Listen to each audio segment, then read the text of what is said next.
অনেক বন্ধুরা আছো যারা কিন্তু ফুলকপি খেতে একদম পছন্দ করে না। আমি তাদেরকে বলবো একবার হলেও ফুলকপির এই রান্নাটা ট্রাই করে দেখো। এটা কিন্তু খেতে দুর্দান্ত লাগে, বিশেষ করে নিরামিষের দিনে করলে কিন্তু বাড়িতে সবাই রাঁধুনিকেই খুঁজবে। প্রথমেই কিছুটা ফুলকপি একটু লবণ দিয়ে গরম জলে ভাপ করে নিয়েছি। তারপরে ফুলকপিটাকে গ্রেটারের সাহায্যে গ্রেট করে নিয়ে ওর মধ্যে বেসন, কাঁচা লঙ্কা কুচি, ধনে গুঁড়ো, হলুদ আর সাথে একটু লঙ্কা গুঁড়ো দিয়ে মাখিয়ে নিয়ে বড়া শেপ করে গরম তেলে ভেজে নিয়েছি। আর পাটাতে বেটে নিয়েছিলাম এখানে চাল, মগজ, সাদা তিল আর কাজু, আর সাথে আদা, জিরে, কাঁচা লঙ্কা। এবার বড়া ভাজাটাকে তুলে নিয়ে ওই তেলের মধ্যে আলু একটু হলুদ লবণ দিয়ে ভেজে নিয়েছি। এবার আলু ভাজাও তুলে নিয়ে ওই তেলের মধ্যে জিরে, তেজপাতা, শুকনো লঙ্কা আর একটু হলুদ দিয়েছিলাম, কারণ মশলাটা তাহলে ছুটবে না।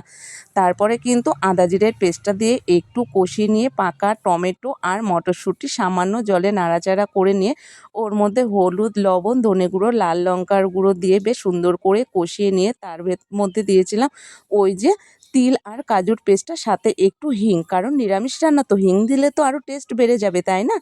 এবার কিন্তু সুন্দর করে একটু কষিয়ে নিয়ে তারপরে আলু দিয়ে নাড়াচাড়া করেই কিন্তু পরিমাণ মতো ঝোল, আর ঝোল ফুটে আসলে বড়া, স্বাদ মতন চিনি আর গরম মশলা আর ধনেপাতা দিয়ে নামিয়ে নিলেই রেডি।